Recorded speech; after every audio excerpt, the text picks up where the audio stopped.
ကျွန်တော်အားပေးဝိညာဉ်မျက်စိဝိညာဉ်နာဖွင့်ပြပေးသူကိုယ်တော်ရဲ့ဝိညာဉ်တော်ဝိညာဉ်တော်ဝိညာဉ်တော်ကျွန်တော်အားဘုရားကိုယ်နဲ့တဲ့လမ်းကြုံသူဝိညာဉ်တော်ဝိညာဉ်တော်အထံတော်ပါတောင်းလျှောက်ပေးသူကိုယ်တော်ရဲ့ဝိညာဉ်တော်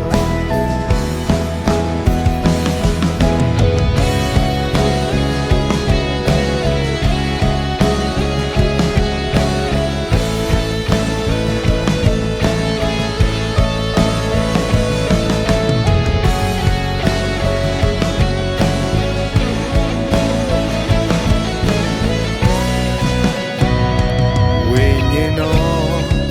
ကျွန်တော်ထဲ၌ရှိသောဝိညာဉ်တော်သိကြခြင်းတွေကျွန်တော်အားပေးtake out in Zana Papaya ရဲ့အလိုတော်ပို့ပြီးသိကြပေးသူကိုယ်တော်ရဲ့ဝိညာဉ်တော်ဝိညာဉ်တော်ဝိညာဉ်တော်ကျွန်တော်အားဘုန်းတော်နဲ့ဉာဏ်နဲ့ကြုံသူဝိညာဉ်တော်ဝိညာဉ်တော်ကျွန်တော်အားဘုန်းတော်နဲ့ဉာဏ်နဲ့ကြုံသူဝိညာဉ်တော်ဝိညာဉ်တော်အထံတော်ပါ